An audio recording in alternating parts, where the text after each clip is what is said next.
Deputy speaker Ranbir Gangwa ने कांग्रेस पर बोला हमला। कांग्रेस पार्टी हरियाणा में पिता पुत्र की पार्टी, इसलिए पार्टी के बड़े बड़े नेता छोड़ रहे हैं पार्टी।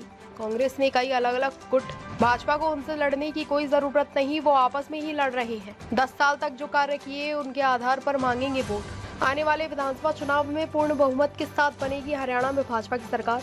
लोकसभा चुनाव ने संविधान की कॉपी हाथ में लेकर फैलाया भ्रम, इसलिए भाजपा को कुछ वोटों का हुआ नुकसान।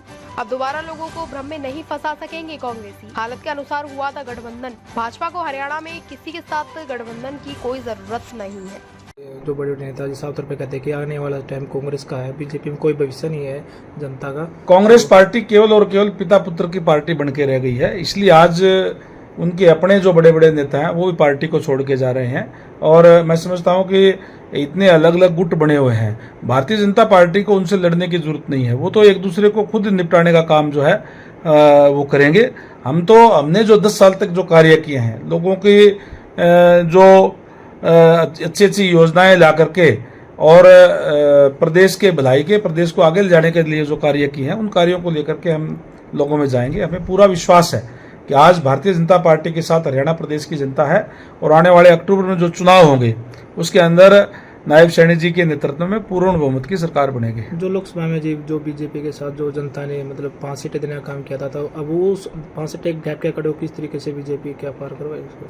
देखिए, लोकसभा चुनाव था। लोकसभा चुनाव के अंदर मैं समझता हूं कि कांग्रेस पार्टी ने, विशेषकर जो राहुल गांधी जी ने संविधान की पत्रिका हाथ में लेकर के एक जो भ्रमजाल फैलाने का काम किया था, उसमें कहीं न कहीं कुछ वोटों का नुकसान हुआ है, जिससे भारतीय जनता पार्टी जो है 5 सीटों पर आई हरियाणा प्रदेश के अंदर। हम इससे और ज्यादा बेहतर की उम्मीद कर रहे थे, लेकिन अब जो यूं कहते हैं ना, काट के अंडी बार बार नहीं चढ़ती। एक बार तो उन्होंने भ्रमजाल में लोगों को डाल दिया, अब लोगों को सब सारा पता है कि उन्होंने किस तरीके से किया था। हमारा तमाम कार्यकर्ता, हमारे पदाधिकारी लोगों के अंदर जाकर के, गांव में, शहर में जाकर के उनकी पोल खोलने के काम कर रहे हैं और लोगों के अब समझ में आ भी रही है सारी बातें।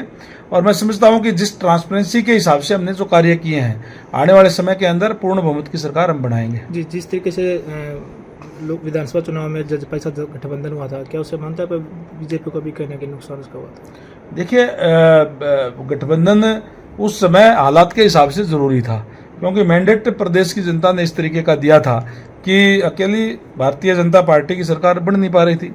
इसलिए स्थायी सरकार देने के लिए, सरकार चलाने के लिए जो है ये जरूरी था, और उसी हिसाब से वो चला है। क्या बीजेपी का नुकसान हो सर, ये बताओ? नहीं, मैं कोई नुकसान और फायदे की बात की मैं नहीं कर रहा।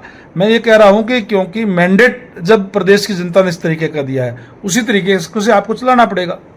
जी, लास्ट क्वेश्चन है कि जैसे चर्चा चल रही है कि इनेलो और बसपा का गठबंधन भी हो सकता है, तो क्या मानते हैं आप इसको कि इससे कुछ में? देखिए, भारतीय जनता पार्टी को मैं नहीं समझता, वैसे तो मेरे अधिकार क्षेत्र की बात नहीं है, लेकिन फिर भी मैं ये समझता हूं कि भारतीय जनता पार्टी को किसी के साथ कोई गठबंधन की जरूरत नहीं है और भारतीय जनता पार्टी अपने दम पे पूर्ण बहुमत की सरकार अक्टूबर के अंदर बनाने जा रही है। इनेलो और बीएसपी का जो गठबंधन की चर्चा चल रही है, उसको लेकर क्या कहते हैं? नहीं, इनेलो और बीएसपी का गठबंधन तो वो ही बता सकते हैं, उनके बारे में तो मैं क्या बताऊं, वो तो वो लोग बताएं।